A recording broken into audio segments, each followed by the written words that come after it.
안녕하세요. 소유하던 조민재입니다. 다시 한번 인사드리겠습니다.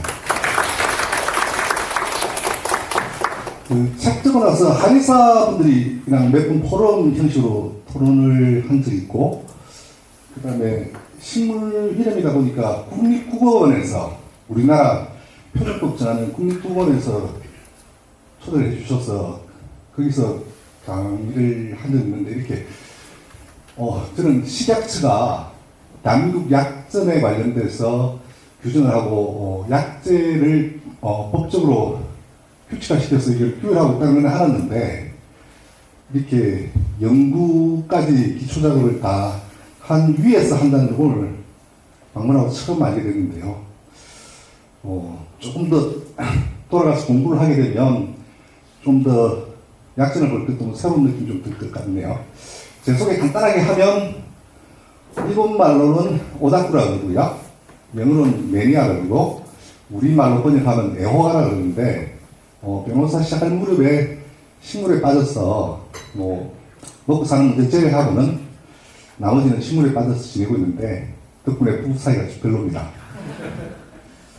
오늘 할 강의는 식물님의 유래에 관련해서 적었던 책인데, 이 책을 적은 이유는, 요즘 책 많이 나오잖아요, 그죠? 많이 나오는데, 다른 책이 얇아서 라면 끓이고 받침대 쓰기 좋은데, 여름에 잠을 자려고 하니까 이렇게 베개 쓸만한 게 없더라고요. 그래서 좀 뚜껑을 해서 베개를 하나 만들어야 되겠다 해서 한 7년 걸려서 썼어요. 7년을 썼는데, 이유는 좀 있었어요. 처음 제가 식물 공부를 등산하다가 야생화가 예뻐서 식물 공부를 처음 시작했는데, 그때 마침 식물학 교수님이 책도 쓰시고 아마추어도, 그리고 신문 기사도 많이 나왔던 게, 우리나라 식물 이름이 일제시대 때 식물학이 도입되다 보니까 우리가 쓰고 있는 이름들이 일본 이름이 많다. 그래서 이걸 빨리 개정해야 된다. 그래서 저도 공감이 됐어요. 몇 개 자료를 찾아보니까, 그래서 저희 나름대로 일본 자료도 찾아보고 중국 자료도 찾아보고 하니까, 예를 들면 복수초 같은 거, 복수초가 일본에는 1645년인가 쯤에 일본 책에서 나오는데, 우리는 1890년대쯤에 일본이 들어오고 나서, 개항하고 나서 남산에서 일본인 촌이 만들어지고, 거기가 일본이 복수초를 팔기 시작했어요. 그래서 우리나라 신문에 복수초 광고가 뜨기 시작했어요. 그 일본이 온 게 맞구나. 중국도 복수초라는 이름을 쓰는데, 측근전화 이렇게 쓰지만 복수초라는 이름도 대만에도 쓰고 중국 본토에도 써요. 이것도 언제 발견되냐 그러면 1945년 이후에 발견돼. 이게 일본의 영향이겠구나. 그래서 일본 말을 쓰고 있다는 것은 알았는데, 따라서 이렇게 계속하다 보니까 뭐라고 얘기하냐면, 벼룩나무도 일본에서 왔고, 벼룩이자리도 일본에서 왔고, 며느리, 개구랄 풀, 나중에 가니까 곰치, 광대나무 다 일본에서 왔대요. 근데 이상한 거야. 광대나무 있는 나 어릴 때 시골에서 촌에서 살았는데, 그때 다 들었거든요. 부모님들이, 어른들이 하신 이야기, 광대나무 얘기했는데, 그분들이 일본어를 쓴 거야, 그러면? 근데, 일본말이 노미노 후구리거든요? 노미노, 벼룩으로 시작하는데, 벼룩으로 치세요. 근데 왜 그걸 일본어로 안 쓰지? 우리 잔재들이 일본 잔재가 남아있잖아요? 왜 일본말 안 쓰고 우리말 쓰지? 이상한 거야. 그래서 이상해서 이 말이 맞나라고 자료를 찾기 시작했어요. 그러다가 이제 일제강점기 자료를 보게 됐고, 그때 이제 일본인 자료들, 그래서 일본인은 어떻게 해서 우리나라에 들어와서 이런 걸 연구하고 이런 자료를 남겼을까. 그래서 또 일본 자료 타가보고, 그럼 우리는 또 이게 우리 전통에 있었는지 또 올라가니까 고려시대 책까지 다 올라가야 되고, 또 중국한테 영향을 받았으니까 중국 책 다 뒤져보고, 그러느라고 한 7년이 갔어요. 그리고 책이 나왔는데, 오늘 제주에 제 친구 몇 분이 오셨는데, 재미없는 얘기 들으면 금방 조시기 때문에 재밌게 얘기를 끌어나가야 될 것 같은데, 얘기가 좀 어려울 수 있어요. 이 식물명이 지금 관통된 게, 각각의 역사가 일제강점기를 통해서 우리나라에 집적돼서 우리말로 이렇게 표현화된 거였어. 여기 역사학이 들어가고, 여기 우리 옛날에 식물을 어떻게 이용했는지 민俗학이 들어가고, 그 다음에 식물 분류학 이야기가 들어가고, 그 다음에 식물 이용 민俗학 중에 큰 부분을 차지하고 있는 게 한의학. 그 중에서 약재에 관련된 본초학이 있더라기 때문에 그 얘기도 나올 거고, 그 다음에 각 문헌에 대해서 얘기했기 때문에 문헌정보학 얘기도 나올 거고, 그래서 여러 가지 이야기들, 그 다음에 이름이니까 은어학 이야기도 나올 거예요. 그래서 알고 계신 정보들을 총합해서 이야기를 듣지 않으면 아차하고 저게 무슨 얘기입니까? 라고 넘어갈 수 있어서 조금 신경을 써서 들으셔야 할 것 같고요.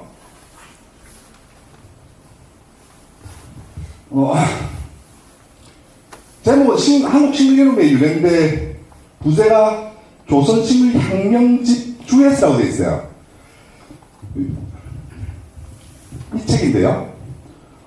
이게 원본입니다. 1937년 3월본인데 제가 80만 원 주고 7년 전에 구입했으니까 지금 한 100만 원 넘어갈 겁니다.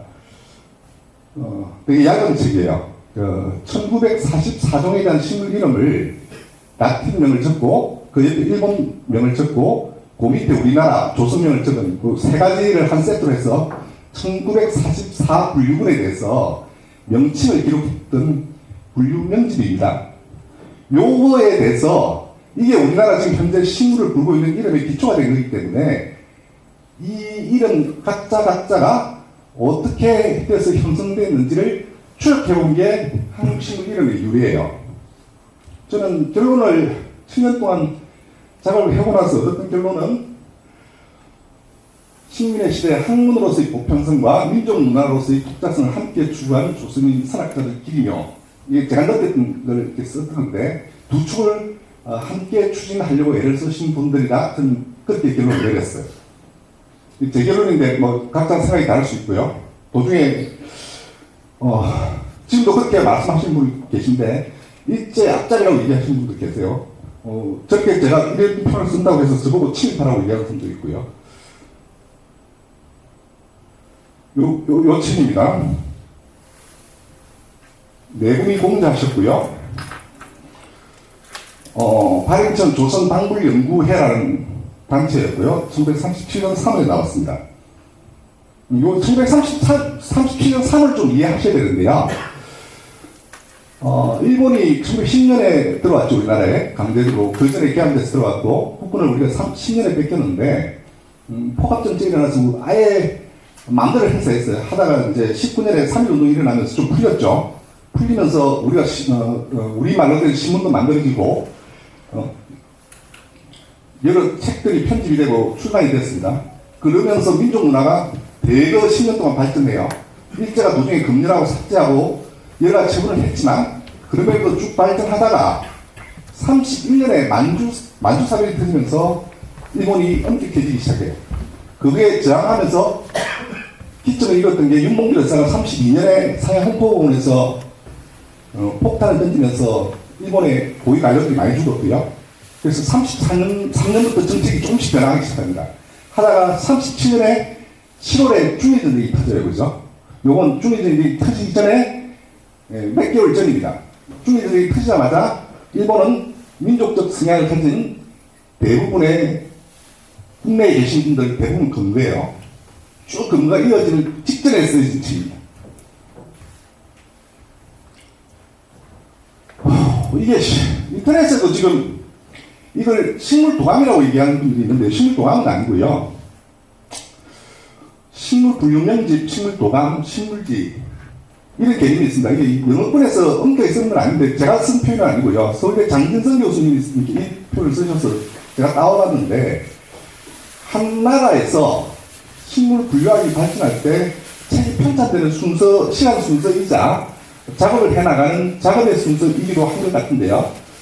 식물 분류명집은 뭐냐 그러면 그 한 국가 단위에서 포괄하고 있는 영역 내에서 존재하는 식물종이 어떤 게 있는가를 먼저 탐색을 해요. 그래서 학명을, 전 세계 공통된 학명을 사이언티픽 네임을 먼저 정하고 그걸 부르는 그 나라의 어느 번의 이름, 국명, 우리의 경우는 한국명이고 일제시대 때는 조선명이라고 했죠.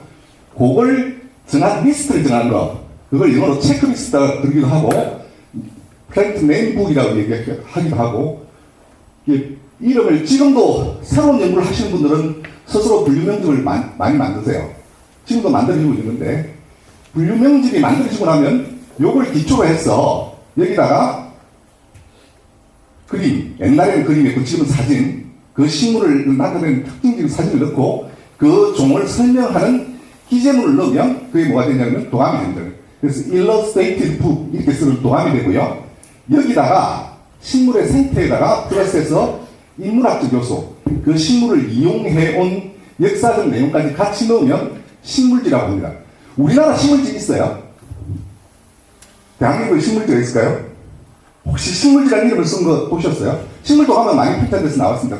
대체 1980년을 기점해서 식물도감이 쭉 편찬돼서 우리 중 꽤나 이제 뭐 목본, 초본, 양치식물 이게 뭐 벽과식물 이게 다 나뉘어서 도감들이 막 쏟아지고 있는데 식물지 보신 적 있어요? 우리나라에서? 저 위에 식물 분류명집이라고 얘기하는 거는 이 조선식물 향명집이 식물 분류명집이고요. 식물 도감은 해방 이후에 편집돼서 최근까지 쭉 나왔는데 우리나라는 지금 식물지가 없습니다. 북한은 1996년에서 2000년 걸쳐서 조선식물지를 완성했어요. 72년에 한 번 만들고 북한에서는 임록재라는 사람이 주관해서 총 10건입니다. 꽤 이것만 합니다. 도중에 김대중 정부 때 우리나라에 들어왔다가 지금은 수입이 금지돼서 아예 없어졌는데 PDF 파일로 뭐 필요하신 분들 저한테 얘기하면 제가 나중에 끝나고 나서 드릴 텐데요. 꽤 이거 많아요. 민속 자료들 꽤 많이 수록되어 있어요. 중국은요? 중국은 98년에 국가가 나서서 완성했습니다. 거의 1500에서 2000페이지 된 권당 되는 걸 총 82권으로 해서 중국 식물지가 만들어져 있고 그 사이트가 지금 만들어져 있죠. 그 사이트를 계속 업데이트하고 있습니다. 책으로도 82권짜리가 있어요. 그건 구매하려고 했더니 너무 비싸더라고요. 집에 둘 데도 없고. 인터넷에서 다 볼 수 있어요. 일본에는요. 일본의 국가적 가치로 작업이 잘 안 돼요. 개별 식물학자들이 일본에서는 식물 도감하고 식물이 중간적 성격을 가진 것들을 학자 개별이 뛰어나서 오다쿠들이 많았어. 저는 오이교 스쿨을 보고 있는데 거의 식물지에 준하는 정도 혼자 적으셨는데 일본은 우리가 지금 식물 분류명집에 가까운 게 산림청하고 국립수목원에서 발행하는 국가표준식물 목록이라는 사이트에 가면 학명하고 국립이 쭉 나와 있거든요. 우리나라에 있는 걸 지금 보통 한 4,100종에서 4,500종 그 사이를 관속식물을 종분류를 그 정도를 하고 분류군을 그 정도로 나눠 놓고 있는데 이게 분류면집에 가깝고 식물도감하고 식물지하고 중간쯤에 있는 게 국가생물종 정보 시스템이라고 하는데 거기가 식물에 가까운 성격이고 환경부에서 하는 그 국립생물자원관에서 하는 생물 종 다양성과 식물 이렇게 정리해 놓은 거 그런 도감에 가까운 것 같아요. 근데 일본은 식물지하고 중간에 있는 중간 개인 도수비전 책들이 꽤 있습니다. 꽤 볼만들 해요. 우리나라는 식물지가 없어요. 식물지에 가까운 건 만들려고 지금 국가생물종 산림청에서 하는 지식정보 시스템이 있나고 거기에 가면 잡다하게 넣어놨는데 자세히 뜯어보면 중국 자료가 많아요. 중국 자료를 번역해서 그냥 갖다 넣거나 일본 자료를 번역해서 갖다 넣거나 실제 우리나라 거에 연구된 게 아니라 그 우리나라 과제가 식물지를 만들어야 되는 게 실제 우리나라 과제인 것 같아요. 조선식물 혁명집은 어떻게 되냐면 식물 분류학이 처음 도입됐고요. 식물 분류학이 언제쯤 도입됐을까요? 유럽에서 1700년 우리가 식물 분류학 근대 식물 분류학의 출발을 잡는 게 린네가 식물의 종 플랜타룸 스피시스 플랜타룸을 적었을 때가 1753년인데 그걸 기점으로 잡거든요. 1753년에 우리가 전 세계에서 식물 분류학이 출발했다고 보는데 일본의 식물 분류학이 일본 한의학자들이 식물 분류학을 본 게 언제쯤일 것 같아요? 1753년이 세계에서 출발입니다. 일본은 1775년에 20년 후에 봐요. 일본이 나가사키에 개항을 하고 있었기 때문에 린네이 제자인 툰베르라는 사람이 스웨덴 사람이 나가사키에 1775년에 들어옵니다. 그때 처음 보고 같이 식물 연구를 해요. 그때 처음 보는데 우리는 고전에 외국인들이 들어와서 표본을 채집해 가서 외국에서 러시아에서 발표하고 뭐 몇 개의 외국 자료의 발표문들이 있습니다. 우리나라 식물을 발표한 것들이 채집지가 우리나라에서 일본에서 발표한 적도 있고요. 근데 국내에서 식물 분류학에 따라 이 분류 체계가 있고 거기에 따라 학명을 사용하고 학명은 라틴어로 이렇게 속명과 종소명을 적어서 표시한다. 이게 종에 대한 단위다. 이런 걸 처음 본 거는 1910년 5월입니다. 식민지가 되기 직전에 일본인들이 자원수탈을 위해서 거의 국군을 뺏었다고 생각하고 처음으로 농공산물을 통해서 전국적으로 살림을 하는 사람들한테 뿌리는 거기에서 처음 나타나요. 늦었죠. 되게 늦었죠. 그게 저는 불행의 시작이었다고 생각을 하는데 어쨌든 그걸 배우기 시작한 거예요. 1910년 5월에 처음 보고 나서 일본인들이 하는 걸 보고 요게 회양목과 북사의 케아에 이렇게 분류물을 위에다가 이렇게 하고 거기다 우리말을 따고 이제 종월 북스 코리아나 나카이 회양목인데 여기 일본어 쓰고요. 학명 쓰고 회양목 우리말 쓰고 해양목이나 라틴 발음을 이렇게 기재한 거예요. 요거를 1944년에 꾸며놓은 게 조선 식물 혁명집이에요. 이 이름이 어디서 왔냐는 거죠. 황량목이라고, 해양목이라고 쓰는, 중국 애들은 황량이라고 쓰는데 왜 해양이 되냐. 이거를 일부 식물학자들은 일본에서 왔다고 보는 거예요. 왜? 일본 사람들한테 이걸 배웠기 때문에. 이게 2000년대 초반 거였고, 이 책을 전하면서, 개인적으로는 직업이 그래서 그런지 많이 싸웠어요. 식물학자들하고도, 해놓고 논쟁을 벌인 적도 있고, 신문지상을 통해서, 원색들 비난을 한 적도 있고, 기자하고도 많이 싸웠고요. 요즘은 좀 떠나서 일본 이야기는 잘 하지 않는다. 일본이라는 이야기는 잘 하지 않는데, 그러면서 좀 더 복잡한 문제들이 이제 휩쓸리는 게, 독립보감에 식물 이름들이 많이 나오는데 그 독립보감에 나오는 식물 이름들이 지금 현재 우리가 이해하고 있는 식물하고 어떤 관계가 있는지 이런 논란을 하는데 그 논의에도 비슷한 이슈가 있는 것 같아요. 그건 좀 뒤에서 살펴보도록 하고요. 저희 책 조선식물혁명, 한국식물협의 유래는 요게 조선식물혁명집에 나오는 걸 요거 텍스트를 하고 아까 회양목과 있었죠. 요 분류군 요게 조선식물혁명집에 있는 거고 여기에 관련되어 있는 기타 자료들을 다 넣어봤어요. 일본 사람들은 뭐라고 하고 중국 사람들은 뭐라고 했고 유럽에서는 라틴을 가지고 뭐라고 했고 그 다음에 일제시대 때 일본인들이 들어와서 연구했던 건 뭐라고 했고 우리 조선인들은 뭐라고 했고 우리나라 그 당시 신문에는 뭐라고 보도됐고 그걸 다 찾은 다음에 회양목이라는 이름이 도대체 어디서 왔느냐 요렇게 해본 거예요.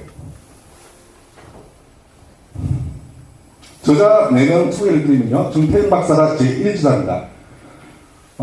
용인에서 농사 지으시다가 서당에서 잠시 공부를 하셨고요. 하나를 좀 하셨고요. 아버님이 일찍 돌아가셔서 농사를 짓다가 낫질에 다리를 크게 다쳤다고 그래요. 그래서 도저히 농사 못 지겠다고 뜯어치우고 서울로 올라와서 1년간 가발 공장에 가서 일을 하셔서 돈을 번 다음에 1년간 학원을 어디 다니냐면 일본어 공부를 시작했어요. 그때 회고했던 바에 따르면 뭐라고 했냐면 왜 일본어를 공부했냐면 시골에서 자라다 보니까 민둥산 문제를 하나도 서양에서 배웠던 유학 가지고는 민둥산 문제를 하나도 해결 못하는데 민둥산 문제를 해결해보고 싶어서 일본어를 배우기 시작했다. 일본 사람들한테 배우는 길이 있을 것 같아서 그래서 일본어를 배워서 들어간 학교가 뭐냐면 1907년에 수원농상공학교 요렇게 출발했는데 이게 나중에 수원농림학교가 되고 이게 뭐가 됐을까요? 이 당시는 대한제국 시절입니다. 대한제국 시절인데 대한제국에서 만든 학교이기는 했지만 교수는 전부 일본 사람이 들어와서 했어요. 이때 여기 교수로 들어왔던 사람이 1907년 직후에 들어왔을 거예요. 그때 들어오진 않았고 우에끼 호미끼라는 사람이 들어옵니다. 그 사람이 이창복 교수 서석이 돼요. 거기인데 이 학교가 수원농공상학교가 1907년에 만들어진 게 이후에 수원농림학교로 바뀌고 이름은 바뀝니다. 지금 어딜까요? 서울대 농업생명과학대입니다. 서울농대입니다. 서울농대 출발해요. 1년간 속성과정에 들어가셔가지고 1908년부터 임업사무소 지금 국립산림과학원의 전신입니다. 거기 취직을 해요. 국가공무원이 되셨어요. 근데 첫 시련은 되자마자 2년 후에 잘립니다. 나라가 망해서 공무원들이 전부 해직당해요. 해직시키고 나서 일본인이 없으니까 다시 채용을 해요. 다시 그 직장에 다시 들어가긴 했지만, 그 다음에 1913년에 일본한테 결정적으로 삶을 바꿨던 나카이 타케노시를 만나요. 동경제국대학에서 식물학 박사를 마쳤던 나카이 타케노시니 조선식물을 연구하기 위해서 조선으로 옵니다. 그때 만나서 조선 총독부가 수행을 해라. 나카이가 전국 탐사할 때 따라다니면서 탐사해라라고 얘기하고, 첫 탐사가 나카이하고 했던 첫 탐사가 13년에 나카이 타케노시를 만나고 첫 탐사가 어디였을까요? 14년에 출발합니다. 나카이하고 전태현 박사가 제주도예요. 1914년에 제주도고, 제주도를 거쳐서 제주도 먼저 하고 올라가면서 완도를 탐사해요. 그래서 제주도 및 완도 식물 조사 보고서가 1914년에 나옵니다. 나카이 되게 특이한 사람이에요. 그의 탐사하고 그의 책을 냅니다. 그리고 37년에 조선식물 향연지를 적는데요. 37년에 적을 때 여전히 임업사무소에 있었는데 이분이 30년 넘었으면서 약간의 고난을 겪어요. 일본인이 나카이 타케노시는 그 사람 웬만한 책을 다 읽어보고 뭐 정기들도 봤는데 제국주의에 가까운 사람이에요. 개인적으로 정치를 하신 분은 아닌데 학자치고 되게 조선인하고 일본인을 되게 구분했고요. 그 다음에 조선인에 대해서 기본적으로 동료라고 생각하지 않았어요. 이분은. 정태현 박사하고 거의 동갑인데 말도 늘 반말이었고요. 우리가 지금 동남아 사람 취급하는 것보다 그 정도이거나 그거보다 좀 더 심하게 하거나. 근데 이분한테 되게 행복했던 거는 이분이 식물학에 진착을 할 수 있었던 그는 임업사업소에 위에 소장이 자기보다 젊은 사람이었는데 이소야 치토무라고 삿포로 대학 북해도에서 식물을 전공한 분이 소장을 오셨는데 이분은 제국주의에서 색채가 전혀 없었어요. 조선인 평등에 대하고 학문을 하고 있는 같이 공동 동료로서 했고, 정태현 박사가 조금이라도 기여도가 높으면 모든 걸 정태현 박사한테 단독으로 이름을 내기도 해줬고요. 거기다가 밑에 같이 활동하던 나이는 훨씬 더 어렸지만 상급으로 있었던 일본이었기 때문에 상급이 됐던 아사카와 다쿠미라는 사람이 있었는데 이분은 되게 유명한 사람이에요. 우리가 사실은 달들을 몰라서 지금 그냥 잊어버렸는데, 아사카와 다쿠미는 식물학자로서 임업사업소에서 근무한 것보다 사실은 다른 것들이 더 유명해요. 모르세요? 국립중앙박물관이 요새 600만 들었다 800만 들었다 해서 인기죠. 그죠? 국중박 전신이 일제시대 때 만들어진 전신이 뭐냐면 조선민족미술관이라는 게 있었어요. 그러니까 일본인들이 그 당시에 한국에 들어와서, 조선에 들어와서 고문헌이라든지 도자기라든지 미술품을 싼값으로 사가지고 또는 훔쳐서 대거 가져가잖아요. 그거 아직도 우리가 반환 못 받고 있잖아요. 근데 이분은 집이 좀 부자했나 봐요. 형제가 다 조선에 들어왔는데 받았던 유산, 그 다음에 자기 월급까지 통틀어서 도자기부터 미술품들을 수집해요. 그걸 일본에 가져간 게 아니라 따로 미술관을 우리나라에 만들어서 그걸 전시하기 시작해요. 전시하기 시작하고 그걸 가지고 전체에게 다 공유하면서 조선인들한테 유출 안 되도록 주의해라. 그리고 가능하면 같이 모아서 전시하자. 그게 국중박, 나중에 해방되고 나서 그게 우리 중앙박물관이 돼요. 31년도인가 폐렴으로 돌아가십니다. 마무리에 묘지가 있어요. 조선에 묻히고 싶다고 해서 조선에 묻혔신 분이에요. 그분들하고 생활을 했는데 이분들이 전부 다 30년대에 퇴직을 하세요. 퇴직하고 나서 실행에 온 게 뭐냐면 일본에서 새로 상관이 왔는데 조선이 전부 해고해요. 전부 계약직으로 돌리고 월급도 절반으로 다운돼요. 그만둘 건가 말 건가에 대해서 고민스러운데 공무원이었고 나서지를 못하고 있었는데 다른 사람들이 꾸짖었어요. 조선인으로서 자긍심을 잊지 말고 우리 책 하나 같이 적어보자. 그래서 떠나려고. 일본은 사실은 떠나도 상관없었어요. 왜냐하면 당시에 고려대학부터 연세대학 밀립에 민족대학들이 많이 형성이 되어 있었고 식물학과가 많이 만들어져 있어서 교수로 갈 수 있는 위치가 됐어요. 교수로 갈 수 있었는데 이분은 떠나지 않아요. 그러니까 끝까지 남아서 식물 연구를 해요. 왜냐하면 이유가 나중에 말씀 좀 드릴게요. 해방 이후에는 전남대 교수하셨다가 성균관대에서 마지막 퇴직하십니다. 우리나라 첫 식물 도감이 한국 식물 도감을 56년도, 57년도에 편찬하셨어요. 도봉섭 1904년 나이가 제일 어렸고요. 함경도 함주 출신이고 동경제국대학 약학부 졸업을 1930년에 졸업하셨어요. 그러니까 26세 졸업했죠. 동경제국대학이 1870년대에 제국대학이 만들어졌는데 3.1운동 전까지는 조선인은 입학이 허용이 안 됐어요. 3.1운동의 혜택자예요. 3.1운동이 일어났어야 비로소 조선인을 입학시키기 시작했고 두 번째로 입학하신 분이에요. 조선인 중에서 동경제국대학에 들어갈 수 있는 두 번째 사람이었는데 약학 전문이었어요. 그래서 돌아와서 조선에서 마침 경성약학 전문학교가 만들어져서 여기 교수가 돼요. 26살에 교수가 된 사람입니다. 경성약점이 지금 어딜까요?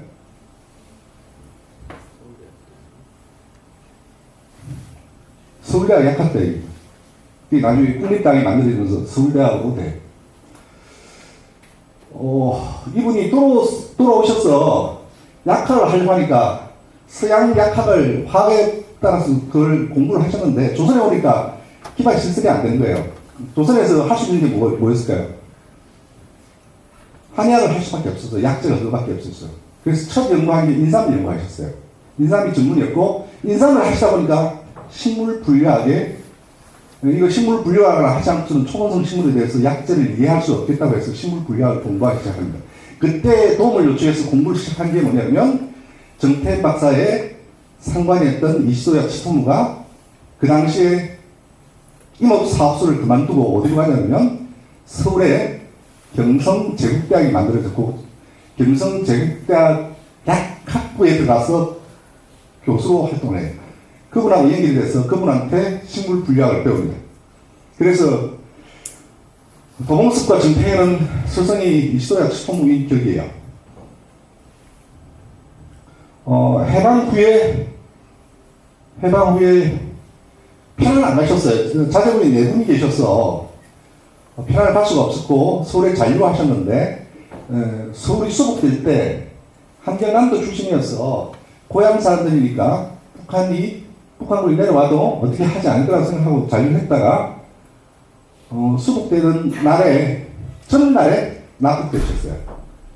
가족한테 연락을 못하고 북한으로 그냥 가셨는데 북한에서 1950년대에 도감을 냅니다. 조선식물 도감이 북한에서 처음 내는 도감이었고 그때 같이 적었던 첫 제자가 누구냐면 임록재 씨인데 임록재 씨가 지금 북한에서 최고예요.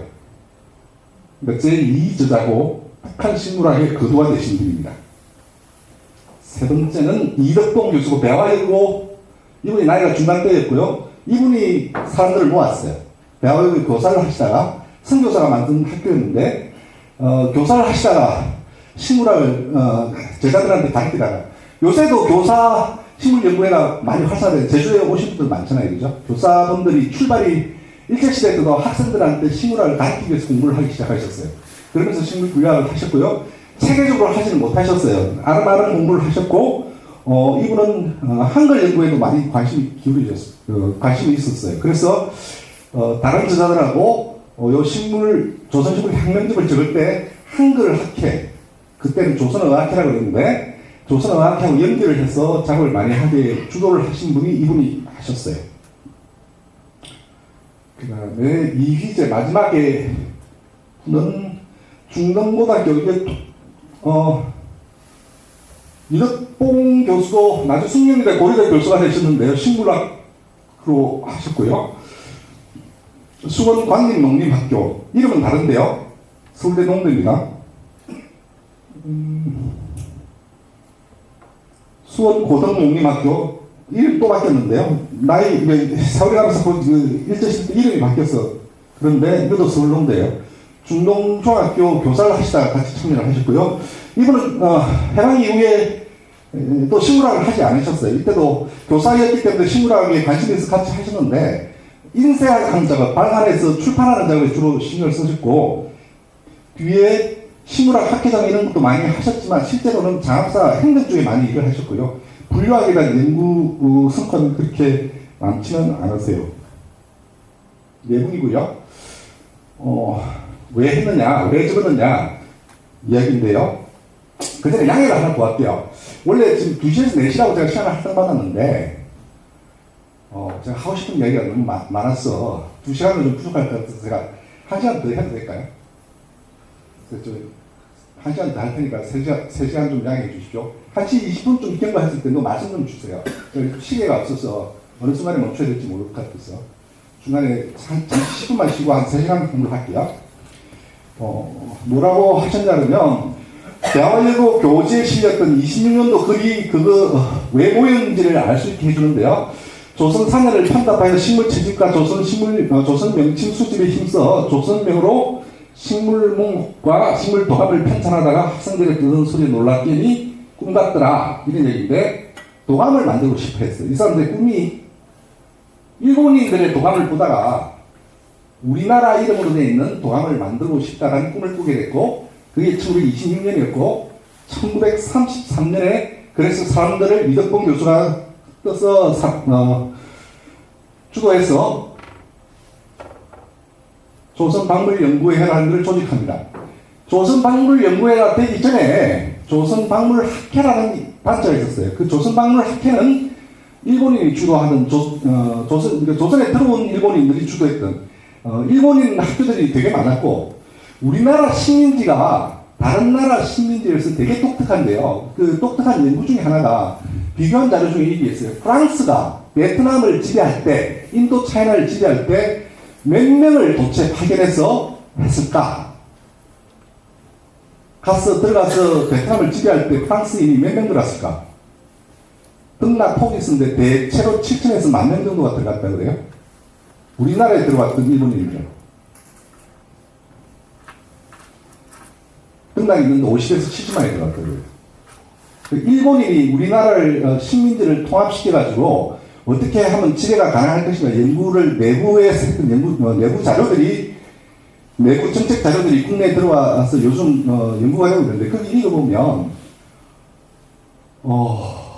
재미있어요. 그러니까 어떻게 하면 한 나라로 일본으로 만들 수 있을까에 대해서 말과 글이 다르고 서로 생각이 조선인들은 일본인 같이 민족이라고 생각이 전혀 없다. 어떻게 하면 되냐.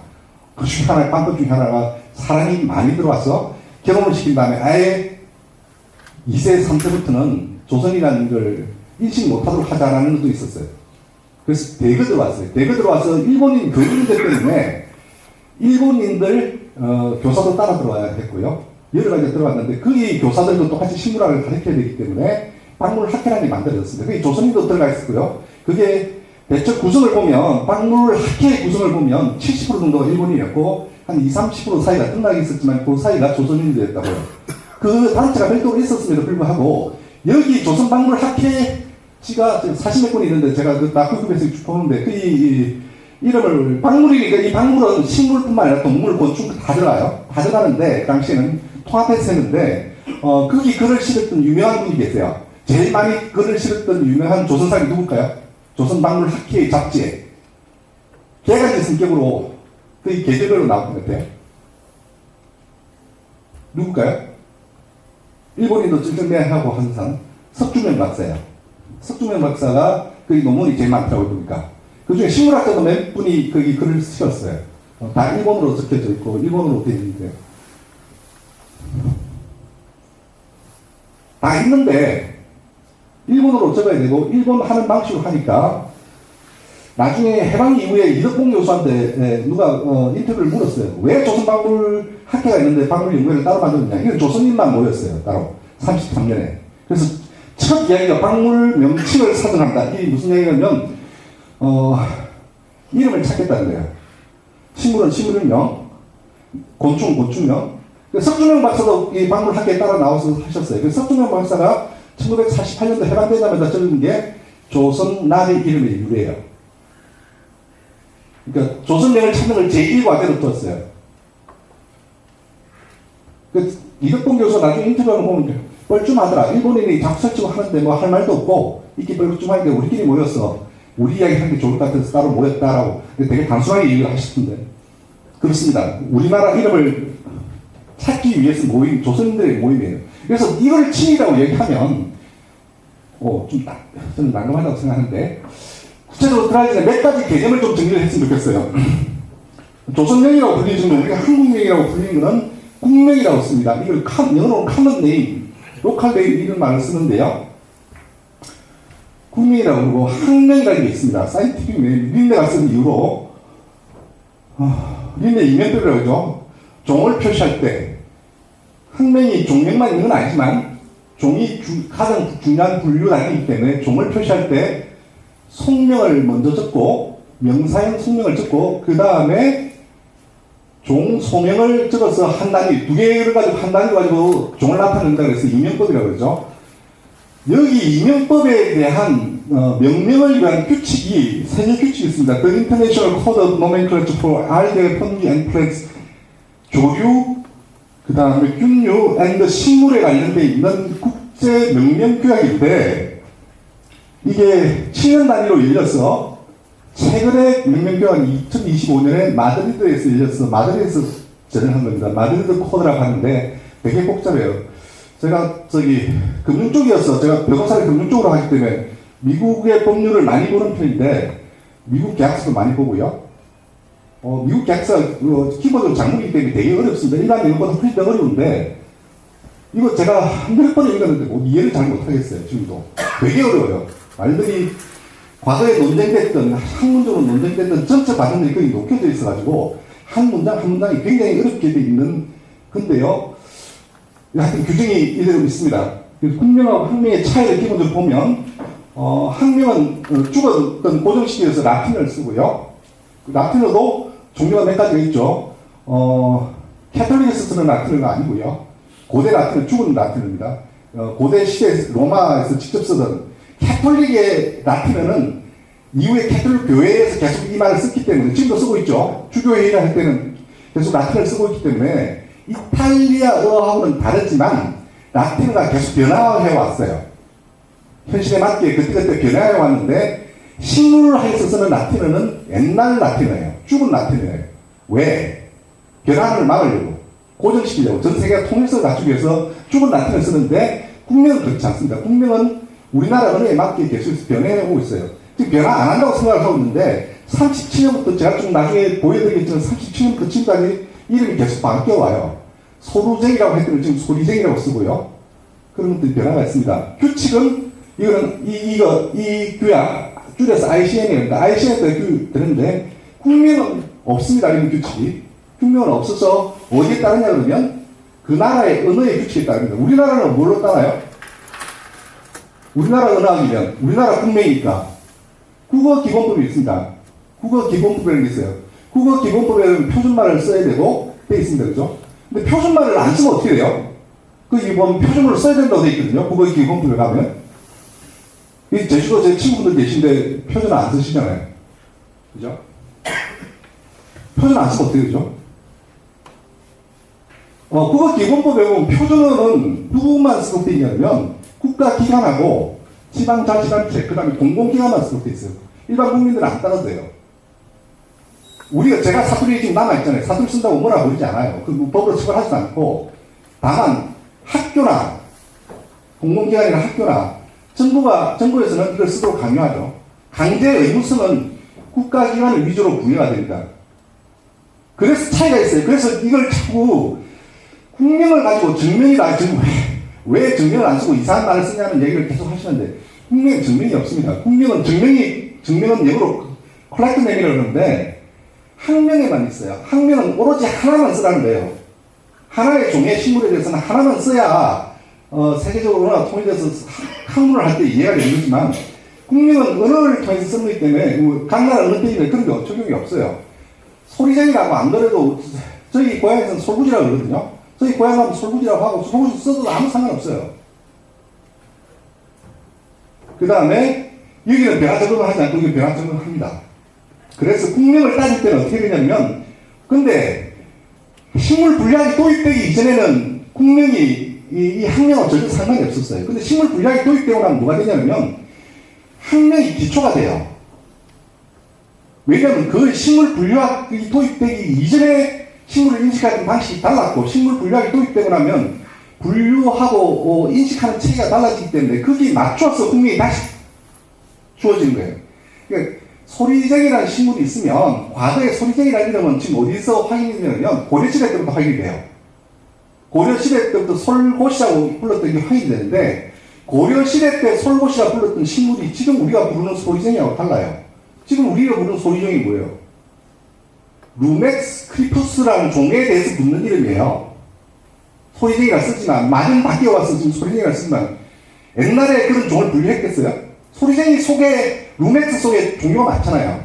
소리쟁이, 참소리쟁이 또 어떤 게 있어요? 생략으로 얘기하면 생략으로 양재근이라고 합니다. 양재근에 지금 참소리쟁이, 루멕스 자포니쿠스 종류가 여러 개가 있죠. 그럼 옛날에 이걸 분류했을 때가 옛날에 책 찾아보면 양재근 이름 하나밖에 없어요. 통칭했다는 거죠. 양재근이라는 이름으로 돌쇠쟁이, 룻밭소리쟁이 다 하나로 썼다는 거예요. 지금처럼 그렇게 세분화시켜서 보지 않았다는 거예요. 지금은 소리쟁이를 쓰면 돌소리쟁이하고 소리쟁이를 같이 쓰면 안 돼요. 소리쟁이와 돌소리쟁이가 따로 나눠지는 이유는 뭐냐면 학명이 거기에 기초에 분류학이 도입되고 학명이 기초에 올라간다는 거예요. 올라가지만 학명하고 다르게 우리나라에 쓰는 우리나라의 언어의 입학을 한다는 거예요. 그래서 우리나라 언어는 말이 너무 자주 바뀌면 우리가 이해를 못하기 때문에 안정적이 돼요. 근데 자꾸 시대가 바뀌고 젊은 세대가 다른 말을 쓰니까 그게 또 맞춰가야 돼요. 서로 다른 가치가 계속해서 다투고 있는 거예요. 그런 차원을 이해를 하시면 좋겠고요. 그 다음에 제가 잠시 이야기했는데 전통적 식물 인식 방식과 식물 분류학의 인식 방법이 어떻게 달라지냐. 전통적 방식은 사람의 용도에 따라서 식물을 분류하고 인식했고 분류학은 목적 자체가 사람의 용도, 사람이 쓰고자 하는 용도와 무관하게 분류 자체가 목적이다. 이게 무슨 말일까요? 이거를 식물 분류학 하시는 분들 교수님, 어떤 교수님하고 제가 심하게 논쟁을 하면서 옛날에도 그렇지 않았다. 지금도 그렇지 않다. 이런 얘기를 하시는데, 린네의 기본적인 문제인식은, 린네 이전에 사실 린네 인식이라기보다는 그때 내추럴리스트라고 유럽의 일본의 르네상스 이후에, 기존의 식물학과 다른 방식으로 자연 상태, 식물이 있는 상태, 우리가 사람이 그 식물을 필요로 하는 이유를 일단 좀 적어두자. 적어두고, 식물이 어떻게 살아가는지를 기준으로 해서 식물을 인식해보자. 사람과 무관하게. 그게 식물 분류학의 출발이거든요. 그래서 식물이 살아가는 그 형태를 먼저 분류해보고 그 분류된 걸 기준으로 해서 용도가 어떤 건가를 따지자. 이 순서를 바꿔보자고 하는데 물론 지금도 그렇지 않습니다. 지금도 완전히 인간이 내가 그렇게 하려고 애를 쓰고 있음에도 불구하고 그렇게 되지 못하죠. 그런 흔적이 남아있죠. 어떻게 남아있어요? 벚꽃 같은 거는 뒤에 푸른 수송은 벚꽃 종류를 되게 아질로 구분하고 벚나무 속에 벚꽃 같은 경우는 되게 세분화시켜 하잖아요. 개벗, 산벗지, 이게 뭐하고 관련이 있어요? 3번 나무하고 저는 왕벚나무, 한라산이 자생하는 기준으로 왕벚나무, 1번 왕벚나무, 벚나무, 3번 나무, 산벗지, 개벗지, 산벗지, 이게 쭉 나가는 것도 있잖아요. 저는 이거 화해하고 관련이 있다고 생각해요.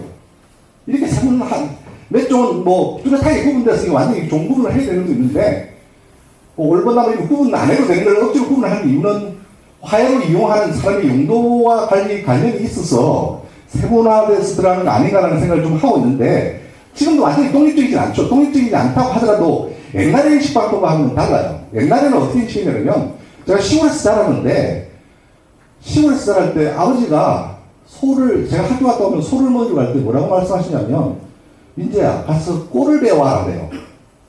꼴이 뭐예요? 소가 먹는 풀이잖아요. 짐승이 먹는 풀이잖아요. 종을 특정해 주지 않아요. 가서, 우리 소는 싫어하니까, 우리 소는 소리쟁이 속은 싫어하니까, 소리쟁이 빼고, 그 다음에, 발행이를 좋아해. 발행이를 넣고, 이렇게 얘기하면, 그거 아마 그 이야기하고 정리하는데, 1시간, 2시간 다 하겠죠. 소를 먹이고 오면 우리 소가 뭐 좋아하는지 알아요. 그냥 꼴이라고 얘기하면 돼요. 소가 먹는 푸른 꼴이라고 얘기하면 돼요. 그 농업사회에서 굳이 소가 먹어야 되는 거를 일일이 다 구분하면 바보죠. 미친놈이죠. 그건 그럴 필요성이 없어요. 밭을 내라고 얘기하면 뭐라고 얘기하냐면, 콩밭에 가면 어머니가 얘기해요. 잡초는, 민재야 잡초는 내는 거야. 잡초는 뽑는 거야. 콩 아니면 뭐예요? 다 잡초예요. 콩 아니면 잡초예요. 콩만 살려야 되니까. 노래가 김해라고 그러잖아요. 겨 아니면 다 잡초예요. 피는 따로 구분하잖아요. 왜 피를 구분해요? 노래에서 왜 피를 따로 구분해요? 비상식물이잖아요. 잡초기는 김이긴 한데 나중에 바깥에서 자라는 애들은 벼가 농사가 잘못되면 그거라도 먹어야 되잖아요. 그러니까 이름을 붙이잖아요. 그 소출이 좀 달라요. 그래서 옛날에 책에 보면 임원 경제지 같은 경우는 농피하고 물피는 또 구분해요. 어느 게 더 많이 나는지 아닌지에 따라서. 필요성에 따라 분류한다는 걸 인식하고. 물론 지금도 흔적이 남아있어요. 그 흔적이 식물 분류학에도 남아있지만 과거처럼 그렇게 전면화되어 있지는 않다는 거예요. 이 차이가 식물 분류학이 도입됐을 때 조선인 식물학자들이 부딪혔던 난제였던 거예요. 우리가 분류했던, 일본애한테 배웠던 이 분류학에 따른 종분류가 우리 전통에서 내려오는 것과 어떻게 매칭시킬 것인가가 과제였어요. 그걸 어떻게 처리했는지는 좀 이따 살펴보도록 하겠습니다. 분류하는 방법 자체가 옛날은 파편적이었고, 식물 분류학은 계급적 지위를 부여해요. 종속 강문계, 그 다음에 그 안에 아속, 아종 이런 것들을 쭉 체계적으로 하고요. 개선을 어떻게 하냐면, 동의보감을 100번 읽어서, 제가 동의보감 타이틀을 100번 이상 읽었던 것 같은데요. 이게 무슨 식물인지 그 자체 읽었으면 도저히 모르겠어요. 다른 걸 봐야 이 식물을 뭘 약재를 쓰는지를 알 수가 있지. 그 설명 봐가지고 도저히 모르겠어요. 근데 허준 선생의 제자들은 알았을 거라고요. 어떻게 알았을까요? 허준 선생이 약재를 보여준 거지. 도전식으로 일일이 가르친 거죠. 이게 후박이야. 이게 양재근이야. 지금은요. 도감을 보면 다 알잖아요. 누가 서성이 없고 그냥 도감 적혀진 건 누구나 공평하게 다 통일적으로 통일적 기준에서 보고, 지금은 학자들이 근거했기 때문에 한 명만 보면 알아요. 루맥스 크리푸스라고 쓰면 소리쟁이인 거예요. 통일성은 비통일적이고, 그래서 옛날 식물 이름이 어떻게 되어 있으냐면, 전통적 방법에 따른 분류인식 방법은 식물 분류학 기준에서 보자면 동물 이명이 많더라. 같은 종인데 이름이 여러 개인 경우가 많더라. 같은 종인데 이름이 여러 개인 경우가 어떤 게 있어요? 지방마다 통일성이 그 당시에는 소통 체계 자체가 굉장히 흩어져 있었기 때문에 지방마다 달라진 거죠. 여기서는 제주에서 뭐라 그러나요? 서울의 부추라고 하는 거. 새우리라. 우리 고향에서는 전부지라고 그러거든요. 전라도 가면 소풀이라고 그러고, 또 충청도 가면 솔, 졸 이렇게 얘기하죠. 하나의 명칭에 대해서 다 이름이 다르게 나옵니다. 요런 걸 동물 이명이 있더라. 이 조선신문의 학명지의 저자들이 얘기하신 거예요. 그 다음에 이물 동명이 있더라. 서로 다른데 같은 걸 써. 동의보감에 가면 동의보감 타이핑을 보면 하소가 두 가지가 나와요. 뿌리가 흰 놈이 있고 뿌리가 붉은 놈이 있다. 흰 놈은 붉은 놈은 수컷이고 흰 놈이 암컷이다. 뭘 말하는 거예요? 그걸 참 우리가 뭐라고 하면 적하소, 백하소 이렇게 나누죠. 백하소는 뭐예요? 박주가리가의 큰 조롱이라는 식입니다. 그죠? 이해법서 문제됐던 그 논란을 벌였던 큰 조롱 쪽이 백하소 쪽이고요. 적하소는 우리가 지금 하소라고 부르는 재배식물. 그게 동의보감에 나오는 적하소죠. 근데 그거를 어떻게 하냐 그러면 하소는 많이 풀까요? 큰 조롱은 친구 불러야겠다면 박주가리가요. 꽃의 모양도 다르고 생태도 전혀 다르고 완전 과가 떨어져 있어요. 근데 하나로 통일돼요. 뭐로? 하수어로. 왜? 왜 그래요?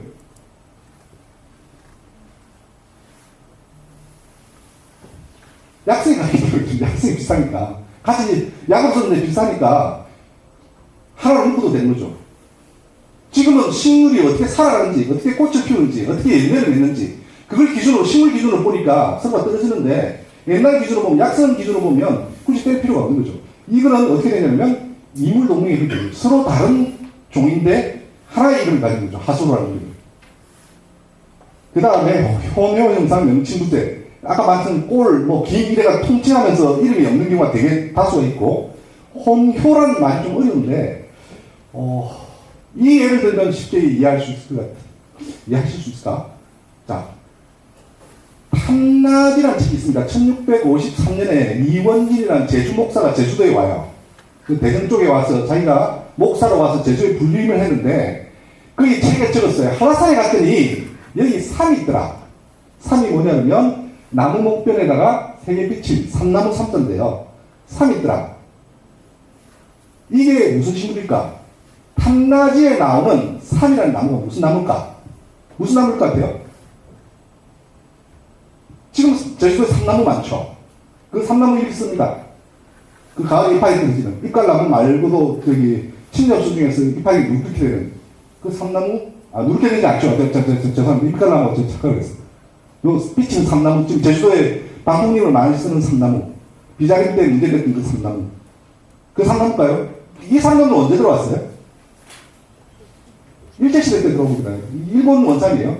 일본의 큐슈 저쪽에, 남쪽에 가면 엄청나게 많아요. 야생 상태에서. 그게 일제시대 때 방풍림으로 들어온 거예요. 그러면 탐나지가 1653년에 지켜졌는데, 그 삼나무일까요? 이게 문제가 왜 발생했냐면, 미국의 경전에 이게 삼나무가 지금 중국에서 쓰는 삼나무는 중국 남쪽에서 자라고 침엽수인데 우리가 지금 넓은 잎 삼나무로 부르는 그 종입니다. 중국 남쪽에 있었어요. 중국 남쪽에 있어서 중국의 북쪽에 있는 사람, 북쪽에 있는 사람들도 본 적이 없어요. 중국 남쪽에서 썼던 유교 경전 중에 일부에 이 산이 나옵니다. 그래서 중국 내에서 이 산이 뭘까가 논란거리였어요. 그래서 우리나라 사람들이 중국에 사시러 갔을 때 유교 경전에 나오는 그 삼나무가 뭐야? 그러면 북경 사람들이 모르는 거야. 북경 사람도 모르지, 당연히. 남쪽에 있으니까.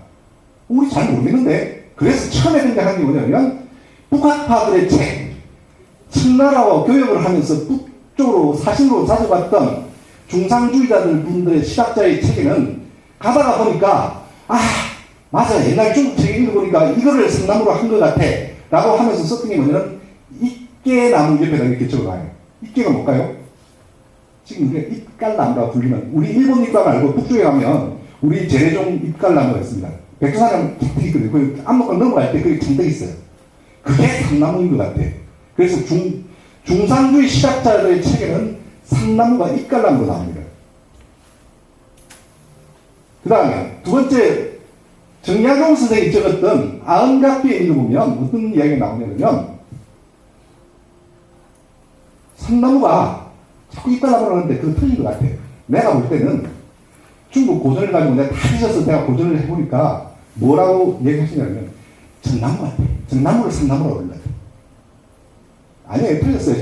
정약용이 책을 많이 읽고 와서 쓰시던 건 맞는데, 그래서 어떤 분들은 전나무를 산이라고 써봤어요. 또 한 분들은 어떤 그룹이 있으냐면, 임진왜란 이후에 일본의 통신사로 갔던 사람들이 쭉 가다 보니까 일본에 갔더니 도착해서 에도로 가는 길에 쭉 보니까 이거 산 같은 게 있어. 길거리도 심어놓고 이 사원에도 많고 신사에도 꽤 있어. 이게 산인 것 같아. 이거 뭘까요? 그러고 나서 옆에다가 적어놨어요. 일본인들이 이걸 뭐라고 하냐면 수기목이라고 하더라. 수기목이라고 하더라. 지금 우리가 제주도에서 삼나무라고 부르는 게 일본 말로는 스게노키예요. 스게노키를 수기목이라고 합니다. 그러니까 세 가지를, 삼나무가, 동이라는 한자가 세 가지를 지칭해요. 하나는 전나무, 하나는 잎갈나무, 하나는 일본 삼나무. 자, 그러면 탐나지에 돌아가서 이원전 선생은 탐나지에서 삼은 뭐를 삼이라고 했을까요? 잎갈나무? 남쪽에 없었습니다. 금강산, 오대산에 한두 그루가 있다고 그래요. 금강산 정도가 남방 한계선이에요. 잎갈나무. 수기목이라고 일본 삼나무를 삼이라고 불렀던 사람들이 통신사에 있었어요. 있었지만 제주도에서는 없었어요. 이원전 선생은 통신사로 가본 적도 없어요.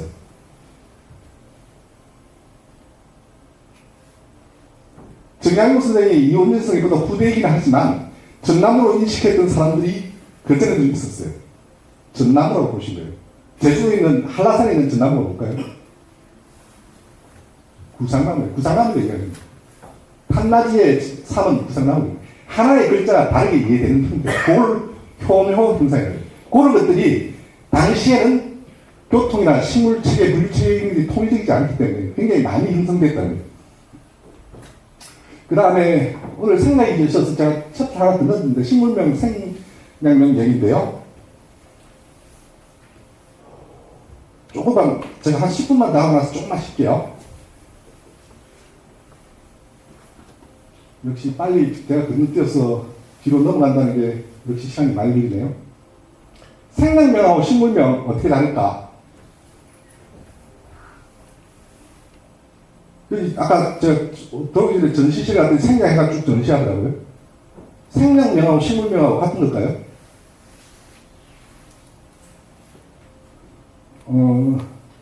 학명으로 이제 둘 다 학명도 학명으로 표시할 수 있고요. 생명명도 학명으로 표시할 수 있어서 학명으로 지금은 식물 분류학 기초위에서 생명명도 만들어지고 식물명도 만들어졌기 때문에 학명으로 치면 둘 다 통할 수 있는 길이 있는데 학명을 일단 잊어버리고 그냥 생명명으로 그러니까 두부가 있더라고요. 두부 제가 동의 보면서 여러분 이것을 어떻게 생긴 건가 봤더니 열매 모양인데 그런 생명명하고 우리 부르는 식물명하고 차이가 어떻게 보냐면 생명명 약용 때문에 약용 목적으로 분류한 거고요. 이름이 생겨난 거고 이거는 분류학 기초에서 지금 의사소통 목적으로 된 거고 포괄 범위는 분류군별로 식물명은 무슨 과 아까 회양목과 회양목 분류군별로 이름이 있지만 여기는 분류군 같은 거는 별로 필요 없어요. 생명명에서는 학명에 따라서 처리하면 되니까 별도로 분류군을 따라 만들지는 않고요. 이름은 식물명은 중요한 게 종별로 일어나는 게 가장 크고 제일 많습니다. 그것만 있는 건 아니지만 그러나 생명명은 어떻게 하냐면 분류군 종별로 보자면 아까 말한 것처럼 여러 가지 하나의 이름으로 여러 가지 종을 포함하는 경우도 있고요. 그 다음에 또 하나가 가장 큰 차이가 뭐냐면 종의 명칭은 식물 자체에 대한 추상화예요. 무슨 얘기냐면 소리쟁이라고 하면 소리쟁이라는 개별 하나를 얘기하는 게 아니라 뿌리, 줄기, 잎, 그 다음에 꽃대, 꽃까지 다 포함해서 하나의 식물체를 본 다음에 그게 개별체가 아니라 전체 유사한 성질을 가지고 그렇게 살아가는 전체를 통칭해서 쓸 때가 우리가 소리쟁이 이렇게 쓰는 거잖아요. 소리쟁이라고 쓰는 건데 그러면 소리쟁이에 대한 생각력은 양재근인데 양재근은 뭐냐면 그거 전부를 얘기하는 게 아니라는 거예요. 꽃하고 잎하고 줄기 필요 없어요. 양재근은 뭐예요? 뿌리를 쓰는 거예요. 생명명에서 지칭하는 건 양재근에서 쓰는 거는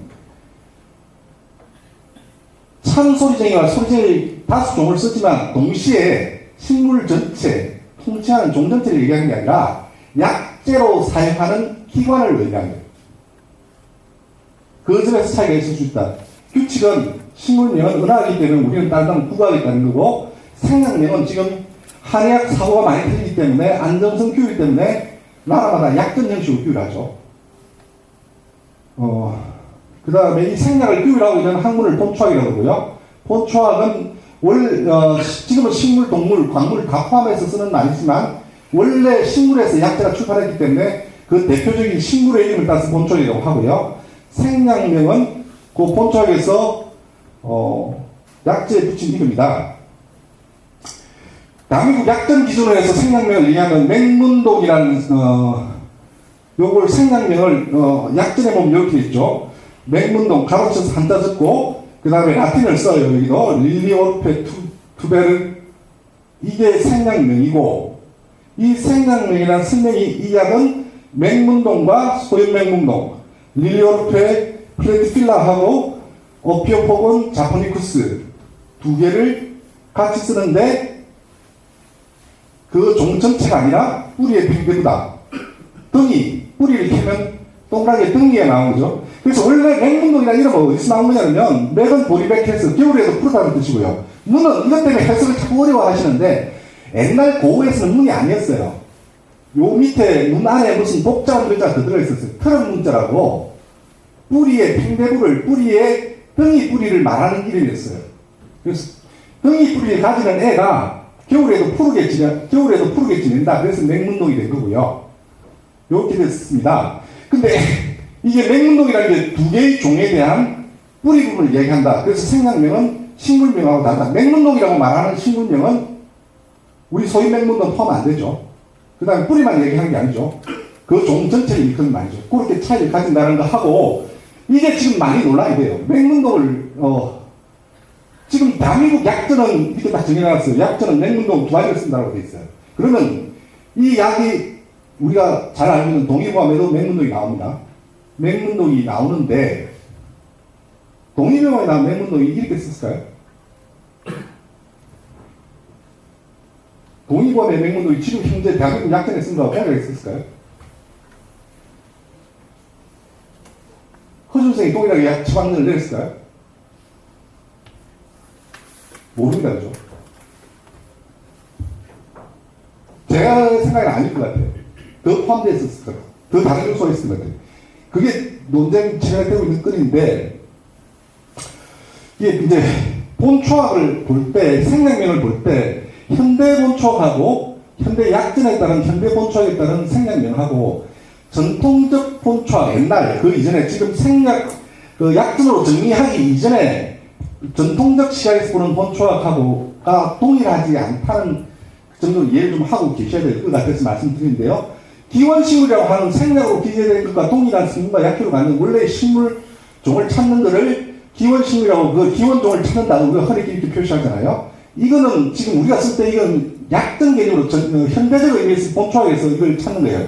그래서 KHP가 대한민국 약전 외 한약, 가로, 생약, 규격집에 나온 거죠. 이 약전의 일종이죠. 약전의 일종이니까 약전을 쓰겠습니다. 여기 보면 전공등이라는 식물을 어떻게 쓰고 있냐면 엘리시베 카울리스에서 중국명으로 전공등, 광역 전공등에 대한 등물성 중류기를 보고 있는데요. 동의보감에 가면 뭐라고 되냐면 전공등을 한 다음에 한글로 마감하고 이렇게 쓰고 뭐라고 되냐면 줄기는 말채찍 같고 마디가 있으면서 자갈색이면 이거 살구입하면 수도하다. 전통적 본초학은 식물을 이렇게 설명을 해요. 그 다음에 현대 본초학에서는 그렇게 설명 안 하고 뭐로 정의해버리냐면 학명으로 정의해버려요. 일단 종을 기원종을 학명으로 정의하는데 이 점에서 차이가 있다. 이 점의 차이를 그냥 단순하게 학명이 도입됐으니까 학명을 쓰는 거야. 옛날 걸 그대로 표현하는 거야 라고 얘기하시는 분들이 계시더라고. 교수님들 중에서. 그렇지 않습니다. 그렇지 않다는 게 뭐냐면 이건 도대식으로 가는 게 있고 경험적으로 하는 거기 때문에 지금처럼 통일적으로 이렇게 종을 특정해서 가지 않아요. 그랬기 때문에 중국에서 전공등은 이게 원래 송나라 때 정해진 정류본초라는 데서 썼던 약재를 조선에 들어왔었는데 조선에서는 이걸 뭘 쓰냐면 옆에 한글로 적어놨어요. 마가목이라고. 이 마가목이 지금 뭐예요? 수루스 장미과의 마가목입니다. 그죠? 이것도 약재를 쓰죠. 우리나라에서는 약재를 쓰죠. 근데 전공등으로 쓰진 않아요. 그러니까 나라를 건너면서 그 당시에 동의보감에 나라를 건너면서 중국에서 쓰는 약재가 다르니까 이건 맥국가로서 LC에서 보는 우리나라에 없습니다. 지금도 못 키웁니다. 열대성이 강해요. 아열대성의 식물이에요. 그러니까 아열대 식물이고 동의보감에는 우리나라에서 못 나는 거를 외국에서 수입할 때는 여기다가 앞에 뭐라고 갖다 붙이냐면 당이라고 적혀 있어요. 당해편에는 수입자라는 표시를 해놨어요. 이 전공등은 당이라는 표시가 없으니까 수입자가 아니었어요. 마감으로 썼다는 거예요. 실제로 대신해서 중국에 없었기 때문에 이건 여러 전공등을 마감으로 썼다는 여러 흔적들이 있습니다. 일본인들이 당시에 임진왜란 끝나고 나서 동의보감이 있다는 걸 알고 나서 동의보감을 저걸 가서 자기들 약재 쓰라고 동의보감의 식물들을 자기들이 채집하거나 생각을 그려놨어요. 조선인들이 도대체 동의보감에 어떤 식물을 쓰고 있는지 엘리시베 속이 아니라 장미과 속이 그려져 있어요. 장미과의 식물이 그려져 있어요. 그 흐르는 흔적들은 많아요.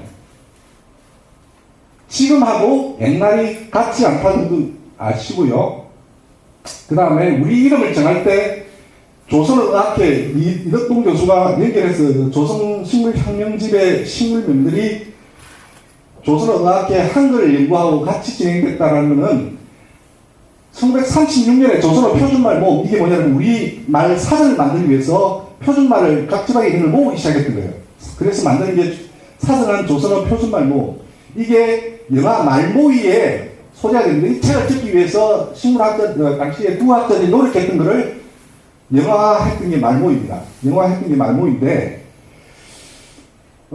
거기에 보면 식물어, 여기 106가지가 식물어가 있어요. 식물 기관을 썼던 말도 있고, 식물 종을 썼던 말도 있고, 거기 표준말에 식물어는 누가 사정했냐면 이덕봉이라는 사람이 했다. 그 조선식물학명집에 제3저자를 했다. 그 다음에 조선어학회 기관지가 한글이었는데요. 한글에 보면 조선산 식물의 조선명고 해가지고 이덕봉 교수가 요게 1월달에 37년 1월달에 나오는데 37년 3월에 나올 때 원고를 국학가의 139종의 식물의 원고를 여기다가 투고해서 개별적으로 국학가의 식물들이 어떤 문헌에서 왔는지 어떤 방언에서 왔는지 일본어를 차용했는지 이런 것들을 다 기재해놨어요. 서로 교류했던 흔적이고요. 그 다음에 한글 기관지를 보면 뒤에 끝에 중요 추천 도서들이 쭉 나와 있는데 추천 도서에 조선식물학명집이 들어있었어요. 그래서 조선어학회하고 연관해서 이 작업을 했다라는 거고요. 그 다음에 우리말을 어떤 원칙으로 정했느냐. 그 당시에 표준말을 정할 때 조선어학회가 했던 방식이 뭐냐면 조선말은 대체로 현재 중류사회에서 쓰는 서울말로 한다. 중류사회 서울말로 한다. 이게 기준이었어요. 지금은 표준말 원칙이 어떻게 돼 있어요? 네? 네. 중류사회가 빠지고 교양으로 바꿨어요. 중류에서 계급적 냄새가 너무 난다고 그래서 지금 바꿨는데 33년에 제정한 겁니다. 33년에 제정했던 이 원칙이 어쨌든 그대로 쓰이고 있어요. 표준말은 중류사회에 쓰는 서울말을 한다. 서울말을 중심으로 표준말을 한다는 건데 똑같은 말을 써요. 조선식물학명집의 앞에 서문에 보면 사전요지, 사전이라고 써요. 사전이 뭐냐면 조사에서 정한다. 표준말을 하는 방식은 서울말의 중류사회 서울말이 어떻게 쓰는지를 조사해서 정한다. 그게 표준말이다. 똑같은 사전이라는 말을 쓰고 어떻게 쓰냐면 조선 각지에서 실제 수집한 학명을 주로 하고 종래 문헌에 기재된 것을 참고하여 학명집을 상적했는데 교육상, 실용상 부득이 하면서 쓰는 다음 점을 위해서 새로 정리한다. 이렇게 되어 있는데 이게 같은 이야기예요. 이 이야기하고 많이 좀 어렵게 되어 있는데 이 이야기하고 이 이야기가 같은 이야기입니다. 왜 같은 이야기냐면 중류사회가 빠져있고요. 서울말이라는 게 빠져있어요. 먼저 조선 실제 수집한 학명, 실제 조선 사람이 쓰는 조선말을 중심으로 한다. 이게 1원칙이에요. 왜 같은 말이냐면 사람은 서울로 모이잖아요. 그죠? 중심지가 서울이잖아요. 식물원 중심지가 있습니까? 없습니까? 기후에 따라서 기후대에 분포하기 때문에 사람과 달리 모이지 않아요. 그래서 어떻게 하느냐면 실제 각 자생지에 존재하는 부르는 이름으로 한다라고 표현이 바뀐 거 일뿐이지 같다. 이거이고 두 번째, 세 번째는 무슨 얘기냐면 아까 전통적 방식에 의할 경우에 이물동명이나 동물인명이나 이름이 부재한 경우나 현효 현상이 자주 발생하기 때문에 그걸 해결하기 위해서 수집해서 부르는 이름이 없으면 애기 문을 찾아서 이름을 찾겠다. 애기 문헌에도 없으면 교육상, 실용상 부득이 하면서에 대해서는 그 식물의 형태적 특징, 그 다음에 학명, 전설 유래, 산지, 발견자, 생수 상태, 색, 취, 맛 등을 고려해서 우리가 적절히 정하겠다. 이름이 없으면 어쩔 수 없이 정한다. 그 전에는 실제 부르는 이름을 중심으로 하고 그 채집은 전국적 단위로 한다. 그래서 내려갑니다. 10분 정도 쉬고 구체적으로 어떻게 했는지를 제가 살펴볼게요. 이름을 통해서.